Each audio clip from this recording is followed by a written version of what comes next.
සුබ දවසක් ඔයාලා හැමෝටම. අද අපි සාකච්ඡා කරන්නේ 2022 O level චිත්‍ර පේපර් එක. මම ඔයාලට කලින් ගෙනාවා 2020 2021 O level චිත්‍ර පේපර් එක. ඔයාලා ඒව බැලුවේ නැත්නම් ඒවත් බලන්න. ඔයාලා අපේ channel එකට අලුතින් එකතු වෙන කෙනෙක් නම් O level pass අපේ channel එක subscribe කරලා bell icon එකත් click කරලා තියාගන්න. අපි අද යමු 2022 O level paper එක සාකච්ඡා කරන්න.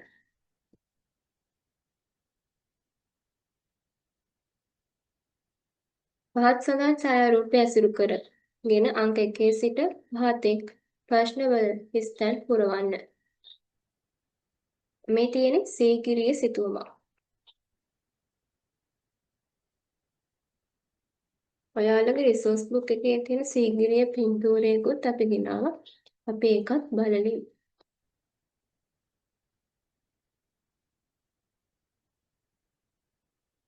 සීගිරිය. ඔයාලට 2022 පේපරේ දීලා තියෙන්නේ මේ පින්තූරේ. ඒ වගේම මේ පින්තූරත් සීගිරිය පින්තූර.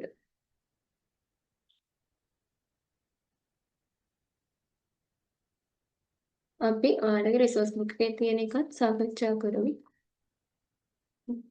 සීගිරිය විශිෂ්ට කලාගාරයක් වන සීගිරිය මධ්‍යම පළාතේ මාතලේ දිස්ත්‍රික්කයට අයත් ඉනාමලු කෝරළයේ පිහිටා ඇත. අනුරාධපුර යුගයේ ක්‍රිස්තු වර්ෂ 5 වන සියවසට අයත් සීගිරිය ධාතුසේන රජුගේ දෙටු පුත්‍රයා වන කාශ්‍යප රජුගේ නිර්මාණයක් වේ.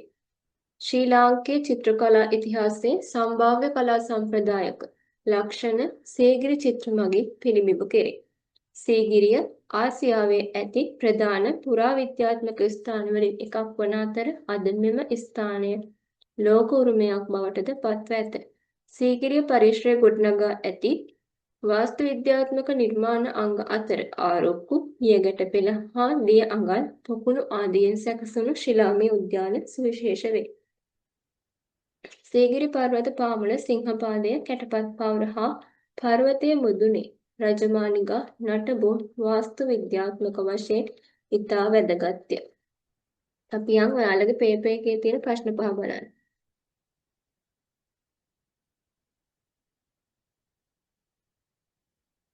මෙම පර්වතය අංක 1 මෙම පර්වතය කලාකාමී ස්තනක් විසින් තම රජමාලිගය ලෙස නිර්මාණය කරගෙන ඇත.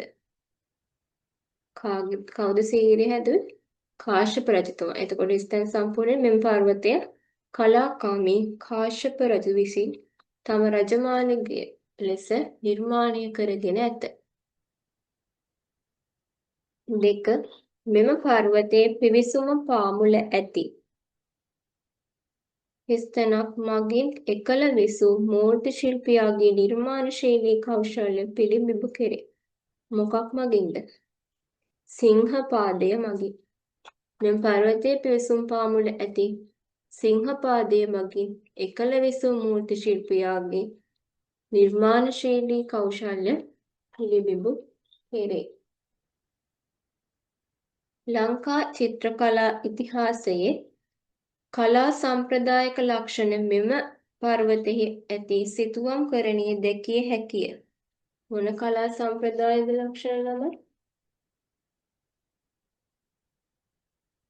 සම්භාව්‍ය. එහෙම නැත්නම් මහා සම්ප්‍රදාය කලා සම්ප්‍රදායක ලක්ෂණ මෙම පර්වතයේ ඇති සිතුවම් කරණී දැකිය හැක. 4. මෙහි කැටපත් පවුරේ ලිහා ඇති කුරුටු ගී තුලින් කාන්තා රූප 500ක් පමණ ඇඳ තිබූ බව සඳහන් වේ. 5. දැනට ශේෂව ඇති කාන්තා උඩුකය රූ මගින් මේඝලතා හා විජුලතා සංකේතවත් වන්නේ යයි යන මතවාදය ප්‍රකාශ කරනු ලැබුවේ කවුරු විසින්ද? මහාචාර්ය සෙනරත් පරණවිතාන මහතා විසිනි. 2022 O level art paper එකේ මුල් ප්‍රශ්න පහ සාකච්ඡා කරලා ඉවරයි. අපි යන් ඊළඟ ප්‍රශ්න වලට. අංක 6 සිට 10 තෙක් දී ඇති ප්‍රශ්න වලට කෙටි පිළිතුරු සපයන්න. දැනට සංරක්ෂණය කර කොළඹ ජාතික කෞතුකාගාරයේ පිවිසුම් දොරටුවේ ස්ථාපනය කර ඇති සමාධි ඉරියව්වෙන් යුත් බුද්ධ ප්‍රතිමාව හමු වී ඇති ස්ථානය කුමක්ද? මොකක්ද එන්න ඕන ළමයි? එතෙන්ට එන්න ඕන. තොළුවිල ග්‍රාමයයි. තොළුවිල ග්‍රාමයේ. 7. ඉස්පාඤ්ඤයේ පිහිටා ඇති ප්‍රාග් ඓතිහාසික සිතුවම් සහිත ගුහාව කුමක්ද? මොකක්ද ගුහාව? ඇල්ටමීරා. ඇල්ටමීරා. 8. අනුරාධපුර යුගයේ වාහල්කඩ නිර්මාණ අතර ඉහළම කලාත්මක ලක්ෂණයන්ගෙන් යුතු වාහල්කඩ නිර්මාණය හමු වනුයේ කුමන ස්තූපයට ආබද්ධවද? මිහින්තලයේ කණ්ඨක චෛත්‍යයේ වාහල්කඩ. තත්වාකාර නිරූපණයකට වඩා ශෛලීගත නිරූපණයකට අනුව නෙලා ඇති මොහෙන්ජදාරෝවෙන් හමු වූ මූර්තිය කුමක්ද? මොකද එතෙන්ට එන්න ඕන ළමයි. පූජක රුව. එහෙම නැත්නම් තාපස රුව කිව්වත් හරි. 10. දැනට කොළඹ ජාතික කලා භවනයේ නිත්‍ය ප්‍රදර්ශනයේ තබා ඇති යකදුරාගේ දියණිය නම් වූ සිතුවම නිර්මාණය කළ ශිල්පියා කවුද? මුදලිදු AGCS අමරසේකර මහතා. මුදලිදු AGCS අමරසේකර මහතා. ඊළඟට තියෙන ඉරිගහන ප්‍රශ්න 5. ගම්පොළ යුගයට අයත් ලංකාතිලක විහාරයේ නිර්මාණ ශිල්පියා වන්නේ? ගම්පොළ යුගයට අයත් ලංකාතිලකය කවුද කරන්නේ? ස්ථපති රායර්. ස්ථපති රායර්. 12.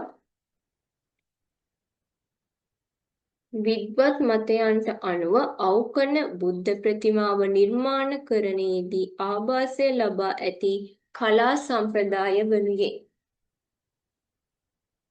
අවකන පිළිමයට මොන කලා සම්ප්‍රදායද? අමරාවති කලා සම්ප්‍රදාය. අවකන අමරාවති. අවකන අමරාවති මුල අයන්න මේකෙත් අයන්න. අවකන බුද්ධ ප්‍රතිමාය මොකද්ද කලා සම්ප්‍රදාය? අමරාවති කලා සම්ප්‍රදාය.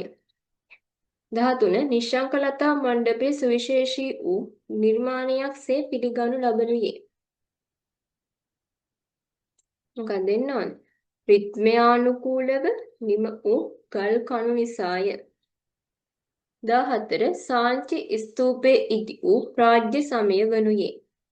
සාංචි ස්තූපයේ ඉදි වුණේ මෞර්ය රාජ්‍ය සමයේ. මෞර්ය රාජ්‍ය සමයේ. වීනස් ඩි මේලෝ.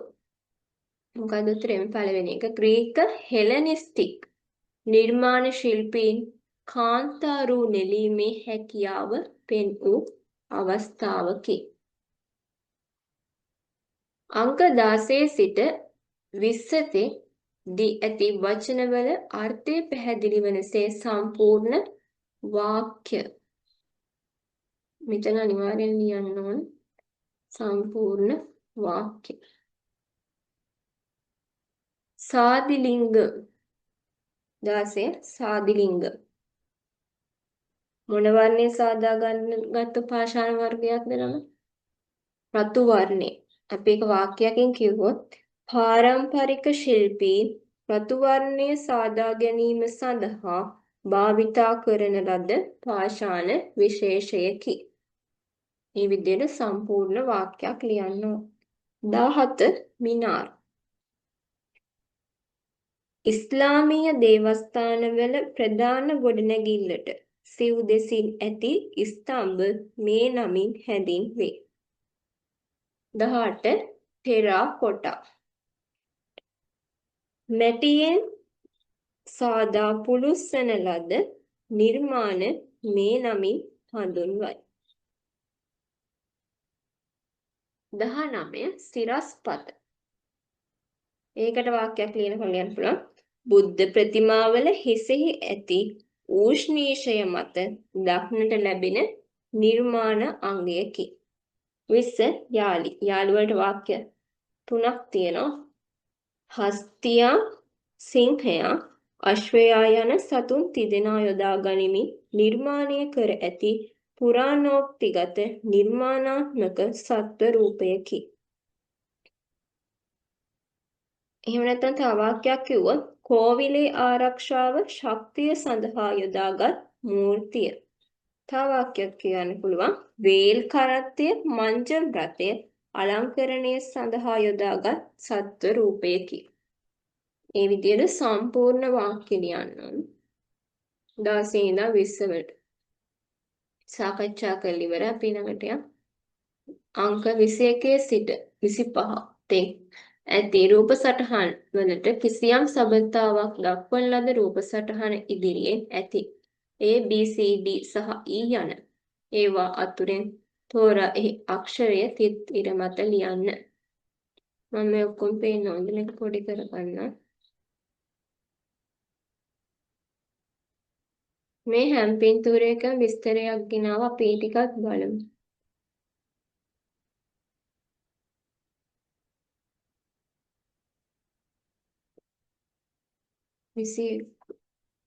මේ තියෙන සකුන්තලා චිත්‍රය ඒ මාක් ශිල්පියා විසින් තමයි සකුන්තලා සිතුවම නිර්මාණය කරන ලද්දේ. කාලිදාස විසින් රචිත සකුන්තලා කාව්‍යයේ ප්‍රධාන චරිතය වන සකුන්තලා මෙම නිර්මාණය සඳහා වස්තු විෂය වී ඇත. ඒ 21 වන රූපේ. අපි මේකට ගැළපෙන ඒවා මාක් කරලිමු.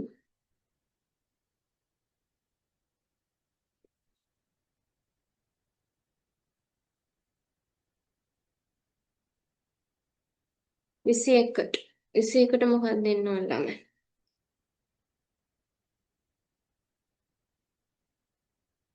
21ට එන්න ඕන C. මේ රූපෙට ගැළපෙන එක තමයි දාන්න ඕන. මේ මොකක්ද? සුදු කුකුල. මම එකේ රූපයක් ගෙන අපි එකක් බලමු.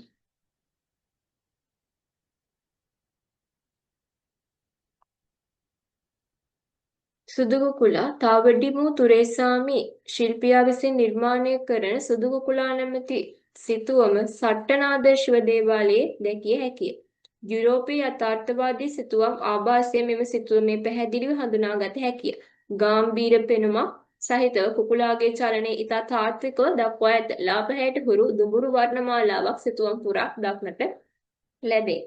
වියලි බදාමිය මත සිතුවම් නිර්මාණය කිරීමේ ශිල්ප ක්‍රමය ෆ්‍රෙස්කෝසිකෝ ක්‍රමයට සිතුවම නිර්මාණය කර ඇත. අපි ඊළඟට 22ට මොකක්ද දෙන්න? 22ට එන්න ඕනේ D. 22ත් D කියන්නේ දෙකම කාටුන් චිත්‍ර. අපි ඒකත් ඔයාලගේ රිසෝස් බුක් එකෙන් ගත්තු පින්තූර ඇති විස්තරයත් එක්කම දැන් බලමු.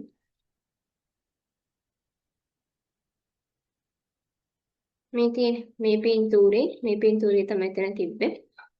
ඔබ්රි කොලට් 1920-1992. ශ්‍රී ලංකාවේ පුවත්පත් කාටුන් කලාවේ පුරෝගාමියා ලෙස ඔබ්රි කොලට් ශිල්පියා හැඳින්විය හැකිය.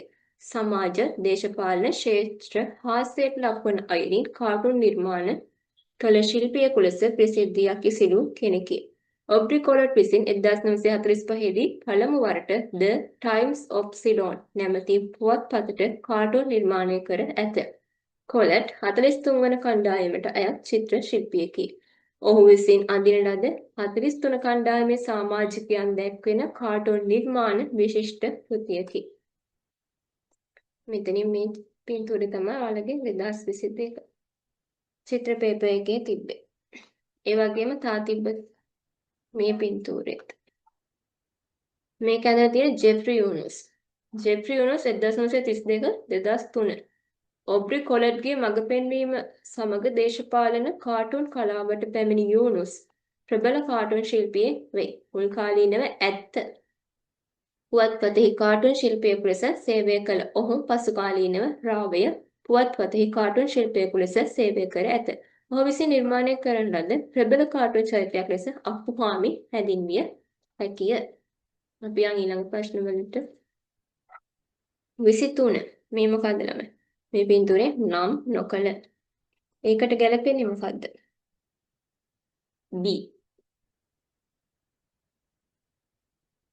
අපි ඔයාලගේ රිසෝස් බුකෙන් ගත්තු ඒ කලර් පින්තූරෙත් එක්ක විස්තරේ දැන් බලමු.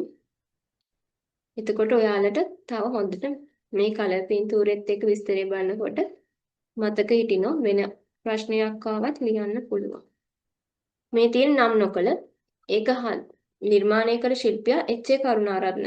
එච්.ඒ. කරුණාරත්න ශිල්පියා විසින් මෑත කාලයේදී එනම් 2011 වසරේදී නිර්මාණය කළ මෙම නිර්මාණය නම් නොකළ නමින් හැඳින්වේ. මෙය මූර්තිමය ලක්ෂණ දැකිය හැකි එකලස් කිරීමේ ශිල්ප ක්‍රමය අනුව කරන ලද නිර්මාණයකි. මෙම නිර්මාණය කිරීම සඳහා තහඩු, කම්බි, ඇන යනාදී මිශ්‍ර මාධ්‍ය භාවිතා කර ඇත. මේ සඳහා ඝන හා රළු අමුද්‍රව්‍ය නිරූපණාත්මකව අරමුණක් වෙනුවෙන් භාවිතා කර තිබීම මෙම නිර්මාණයේ ඇති සුවිශේෂී ලක්ෂණයකි. මෙම නිර්මාණය සඳහා විස්තරාත්මක බවින් අඩු එසේම යෝගී ඉරියව්වක දැකිය හැකි මූලික ලක්ෂණ සහිත හැඩතල අනුව කළ නිර්මාණයක් වශයෙන් සැලකිය හැකිය. සරල බව හා සංකේතාත්මක බව, නිර්මාණාත්මක බව. සරල බව, සංකේතාත්මක බව හා නිර්මාණාත්මක ඉදිරිපත් කළ කෘතියකි. නම් නොකලට මෙන බි එකත් පොට වෙන්නේ. මිනිසා හා බල්ලා. මිනිසා හා බල්ලන් මූර්තිය.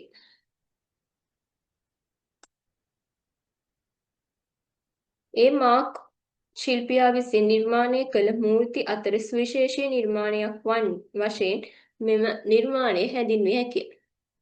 ඉදිරිපස ගාත් ඔසවා පසුපස ගාත් වලින් සිටගත් බල්ලන් දෙදෙනෙකු සමග සිටින මිනිසෙකුගේ රුවක් මෙම නිර්මාණයෙන් පිළිඹිබු කෙරේ. සිටගත් බල්ලන්ගේ රූපවලට වඩා කුඩාවට මෙහි මිනිස් රුව නිරූපණය කර ඇත. බල්ලන් රූපවලට වඩා කුඩාවට තමයි මෙතන මිනිස් රූපය නිරූපණය කරලා තියෙන්නේ. මේ සිතුවේ මේක හොඳට පැහැදිලිව පේනවා.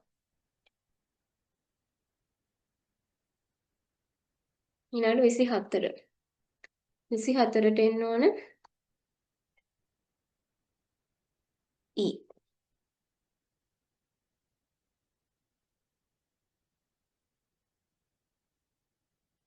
24 තිබ්බ මේ පින්තූරේ නේද? මොකද්ද මේ? ආදම් මැවීම. ආදම් මැවීම. මේ පින්තූරේ තමයි ආදම් මැවීම. 24 තිබ්බේ මේක. මයිකල් ආන්ජිලෝ විසින් රෝමේ සිස්ටයින් දිව්මැදුරේ ෆ්‍රෙස්කෝ සිකෝ ශිල්ප ක්‍රමයෙන් නිර්මාණය කරන ලද වියන්තල සිතුවම් අතුරින් වැදගත් නිර්මාණයකි. මේ විශේෂත්වය වන්නේ දෙවියන් වහන්සේගේ රුව බොහෝ ක්‍රිස්තියානි ශිල්පීන් විසින් නිරූපණය නොකරන ලද ලෙස සාමාන්‍ය මිනිස් රුවක ස්වරූපයෙන් නිර්මාණය කර දැක්වීමයි. මේ බලමු. සාමාන්‍ය මිනිස් රුවක් ඇසුරෙන් තමයි නිර්මාණය කරලා තියෙන්නේ. ක්‍රිස්තියානි ශිල්පීන් විසින් දෙවියන් වහන්සේගේ රුව. ඊළඟට 25. 25ට මොකක්ද දෙන්නේ? 25ට එන්නේ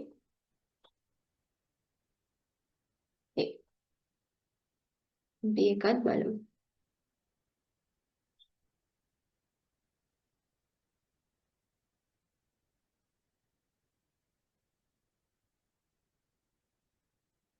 මේ මොකද්ද?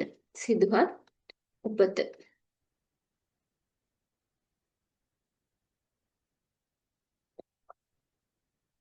මේකේ පිළිවෙලට එන්න ඕන C D B E A. අපි ඊළඟට සාකච්ඡා කරන 26 සිට 30. අංක 26 සිට 30 ඇති එක් එක් වාක්‍යයේ හිස්තැනට සුදුසු වචන යොදා වාක්‍ය සම්පූර්ණ කරන්න. 26 දෙගොල් දොරුව විහාරයේ ඇති සිතුවම් අතර ඇලි ඇතු දන් දීමේ සිතුවම මොන ජාතකයේද ළමයි? වෙස්සන්තර ජාතකයේ එක් අවස්ථාවකි. එතකොට එතන සම්පූර්ණ වාක්‍යනේ දෙගොල් දොරුව විහාරයේ ඇති සිතුවම් අතර ඇලි ඇතු දන් දීමේ සිතුවම වෙස්සන්තර ජාතකයේ එක් නිරූපණයකි. 27 මහනුවර යුගයේ පහත රට සිතුවම්හි නිරූපිත ඇඳුම් පැළඳුම් හා ගෘහ අලංකරණ හේතුවෙන් එම සිතුවම් සඳහා කුමන ලක්ෂණද බහුලව බලපා තියෙන්නේ? විදේශීය ලක්ෂණ. එහෙම නැත්නම් යුරෝපීය ලක්ෂණ.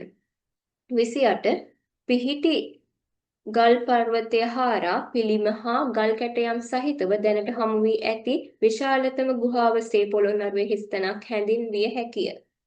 මොකද්ද? පොළොන්නරුවේ ගල් විහාරය. එහෙම නැත්නම් පොළොන්නරුවේ උත්තරාරාමය. 29 ක්‍රිස්තු ආගමික තේමා සිතුවම්කරණයේදී එහි ඇති පසුතල හා චරිත සඳහා දේශීය ලක්ෂණ හා දේශීය චරිත යොදා ගනිමින් සිතුවම් කළේ කවුද? ඩේවිඩ් පේන්ටර් ශිල්පියාය. ක්‍රිස්තු ආගමික තේමා සිතුවම්කරණයේදී එහි ඇති පසුතල හා චරිත දේශීය ලක්ෂණ හා දේශීය චරිත යොදා ගනිමින් සිතුවම් කළේ ඩේවිඩ් පේන්ටර් ශිල්පියාය. පිකාසෝ විසින් නිර්මාණය කරන ලද හිස්තැනක් නම් වූ සිතුවම ගණිකවාදී කලා සම්ප්‍රදාය තුළ බිහි වූ මුල්ම සිතුවමසේ පිළිගැනේ. ගණිකවාදී සම්ප්‍රදාය තුළ බිහි වූ මුල්ම සිතුවම ලෙස පිළිගන්නේ මොකක්ද පිකාසෝ කළ? ඇවිග්නෝන්හි යුවතියෝ. ඒ වාක්‍ය සම්පූර්ණයෙන් පිකාසෝ විසින් නිර්මාණය කරන ලද ඇවිග්නෝන්හි යුවතියෝ නම් වූ සිතුවම ගණිකවාදී සම්ප්‍රදාය තුළ බිහි වූ මුල්ම සිතුවමසේ පිළිගැනේ. මුල් ප්‍රශ්න 30ම සාකච්ඡා කරලා ඉවරයි. ඊළඟට අපි යමු 31 සිට 35. තෙක් ප්‍රශ්න වලට F G H I J යන රූප සටහන් ඇසුරින් පිළිතුරු සපයන්න. 31 F අක්ෂරයෙන් දැක්වෙන ප්‍රතිමා නිමවා ඇති මාධ්‍ය කුමක්ද? අපි මුලින් බලමු F අක්ෂරයෙන් දැක්වෙන සිතුවම මොකක්ද කියලා. මොකද්ද මේ? දුෂ්කර ක්‍රියාව. මම ඔයාලගේ රිසෝස් බුකෙන් ගත්ත කලර් පින්තූරෙත් පෙන්නන්න. මේ තියෙන දුෂ්කර ක්‍රියාව. දුෂ්කර ක්‍රියාව නැමැති මූර්තිය කවුද කරන්නේ? තිස්ස රණසිංහ ශිල්පියාගේ අතිවිශිෂ්ට නිර්මාණයක් ලෙසින් පිළිගැනීමට ලක්ව ඇත. සිදුහත් බෝසතුන් දුෂ්කර ක්‍රියාව පිළිබිඹු කරන මේ මූර්තිය එම අදහස නිරූපණය කිරීම සඳහා දිය වී ගිය හා වියකුණු මාංශමය කොටස් සහිත අස්තිමය සැකැස්මක් මැනවින් දක්වා ඇත. දුෂ්කර ක්‍රියා මූර්තිය තමයි මේ තියෙන්නේ. අපි යම් ප්‍රශ්නෙට F අක්ෂරයෙන් දැක්වෙන කියන්නේ දුෂ්කර මූර්තිය දැක් ප්‍රතිමාව නිමවා ඇති මාධ්‍ය කුමක්ද? මොන මාධ්‍යෙන්ද? ලෝකඩ මාධ්‍ය. 32 G අක්ෂරයෙන් දැක්වෙන නටරාජා මූර්තියෙන් ප්‍රකාශිත සංකල්පීය තේමාව කුමක්ද? විශ්වයේ මැවීම හා විනාශය. 33 H අක්ෂරයෙන් දැක්වෙන නලගන මූර්තිය ඉන්දු නිම්න ශිෂ්ටාචාරයේ කුමන ප්‍රදේශයෙන් හමු වූවක්ද?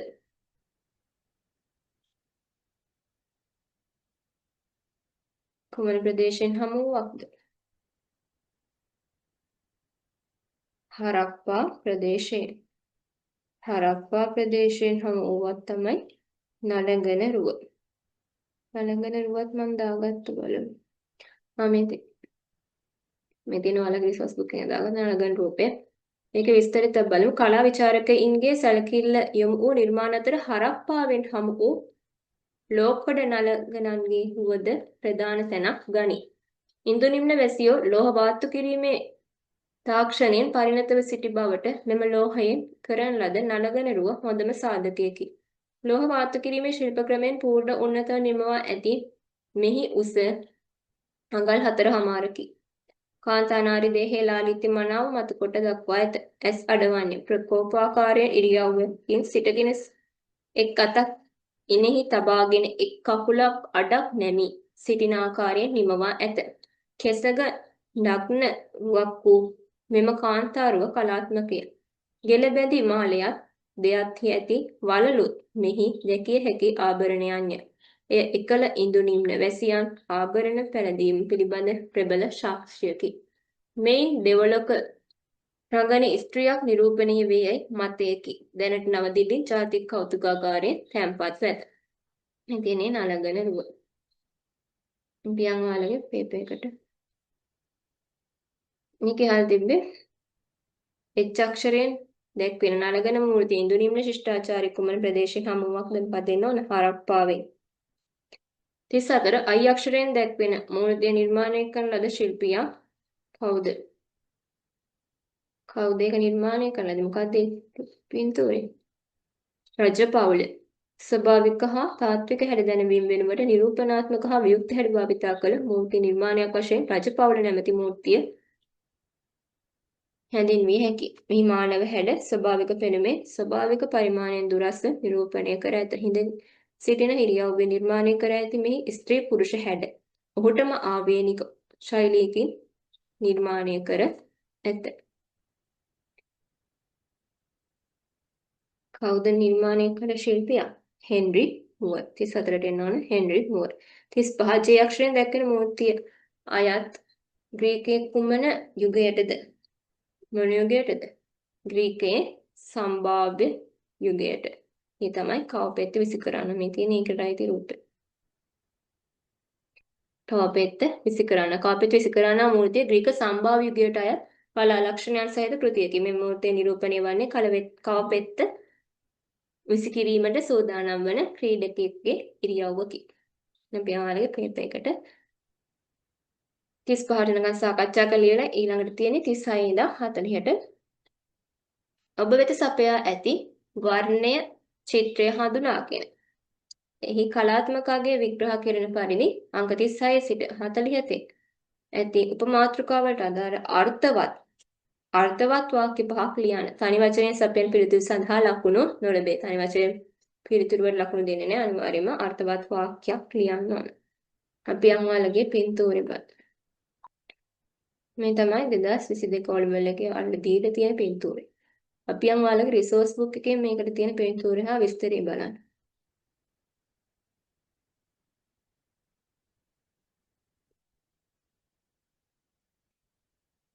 මොකද්ද මේ පින්තූරය? දේවාරාධනාව චිත්‍රය. අපි මේක විස්තරෙත් කියවලා 36 ඉඳන් 40 ප්‍රශ්න වලට පිළිතුරු බලමු. දේවාරාධනා චිත්‍රය තමයි තියෙන්නේ. මෙම සිතුවම තිවංක පිළිමගේ අන්තරාලය නම් වාස්තු විද්‍යා කොටසේ දක්නට ලැබේ. මෙම සිතුවමින් තව්තිසා දෙව්ලොව විසූ බෝසතුන්ට මනුලොව උපත ලබන ලෙස දෙවියන් විසින් කරන ලද ආරාධනය නිරූපණය කරයි. අලංකාර වස්ත්‍රාභරණයෙන් සැරසී සිටින බොහෝ දේවරු ප්‍රමාණයක් අන්තරාල බිත්ති පුරා දක්වා ඇති අතර ඒවා සැබෑ මානව රූප ප්‍රමාණයට වඩා විශාල වේ. නමස්කාර හා මල් ඉසින ස්වරූපයෙන් නිරූපිත දේව රූප බොහොමයක් රන්වන් පාටින් දක්වා ඇති අතර නිරට හුරුලා කොළ පාටින් යුතු ශරීර ඇති දේව රූප වේ. එය බොහෝ විට අජන්තා පද්මපාණී බෝසත් රූපයට සමාන ලක්ෂණ පෙන්වයි. වර්ණ ගැනීම සඳහා රතු, දුඹුරු සහ කහ වර්ණ බහුල වශයෙන් භාවිතා කර තිබීම දැකිය හැකියි. චිත්‍රමය අවකාශය මත සංකීර්ණ ලෙස රූප සම්පින්ඩනය කර තිබීම මෙම නිර්මාණවල දැකිය හැකි සුවිශේෂත්වයකි. මෙන්න ඔයාලට ඒ රූපෙම තාත් ලොක් කරලා පෙන්නනවා. අපි යන් ප්‍රශ්නවලට දක්නට ඇති ස්ථානය ලියන්න ඕන අර්ථවත් වාක්‍ය. කොහොමද ලියන්නේ? මෙම සිතුවම පොළොන්නරුව තිවංක පිළිමගේ අන්තරාලයේ බිතු සිතුවම් අතරින් උපුටා ගන්නා ලදී. මම ආයි කියන මෙම සිතුවම පොළොන්නරුව තිවංක පිළිමගේ අන්තරාලයේ බිතු සිතුවම් අතරින් උපුටා ගන්නා ලදී. ලියුවේ නැත්තම් ලියා ගන්න. ඔයාලා මේ පේපර් එක කරලා සාකච්ඡා බලන්න. 37 තේමා මොකද්ද? දේවාරාධනා. නිකම්ම දේවාරාධනා කියලා තනි වචනයෙන් ලියන්න එපා. තනි වචනයෙන් සපයන පිළිතුර සඳහා ලකුණු නොලැබේ. තේමාවට එන්න ඕන. වාක්‍යයක් ලියව මෙම සිතුවම දේවාරාධනීය නමින් හඳුන්වයි.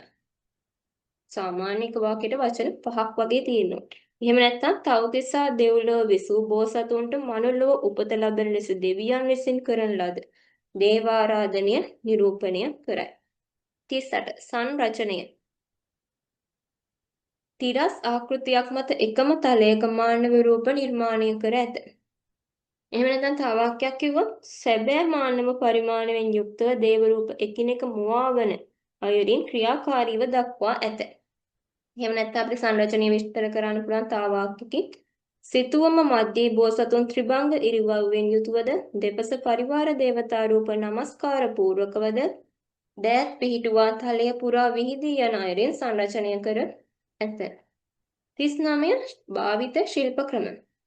මේකට වාක්‍යයක් කිව්වොත් ෆ්‍රෙස්කෝ ශිල්ප ක්‍රමය යටතේ නිර්මාණය කර ඇත. එහෙම නැත්නම් භාවිත ශිල්ප ක්‍රමයට ලියන්න පුළුවන් තවත් වාක්‍යයක් තමයි බෝසතුන් දැක්වීමට නිල් වර්ණය යොදාගෙන ඇති අතර ත්‍රිමාන ලක්ෂණ දැක්වෙන පරිදි රතු, දුඹුරු, කහ යන වර්ණ භාවිතා කර ඇත.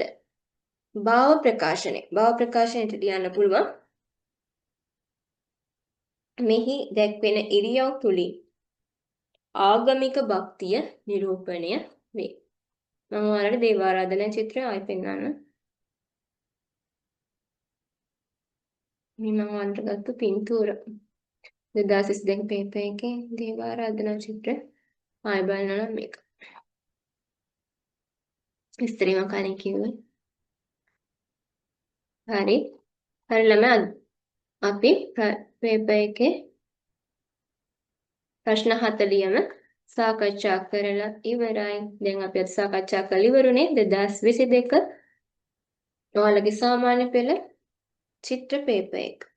මම ඔයාලට කලින් සාකච්ඡා කරා 2020 21 ඒ වගේම ඉතුරු පේපර් ටිකත් ඉක්මනටම ඔයාලට ගේන්නම්. ළඟදිම අලුත් වීඩියෝ එකකින් හම්බෙමු. ඔයාලා මගේ වීඩියෝ එක හොඳයි නම් මගේ වීඩියෝ එකට ලයික් කරලා ඒ වගේම අපේ O Level Pass YouTube channel එක subscribe කරලා bell icon එක click කරලා තියාගන්න. එතකොට ඔයාලට මම අලුත් වීඩියෝ එකක් දාපු ගමන් notification එකක් එයි. අලුත් දවසකින් අලුත් වීඩියෝ එකකින් අපි ආයි හම්බෙමු. එතකන් ඔයාලා පරිස්සමෙන් ඉන්න බුදු සරණයි.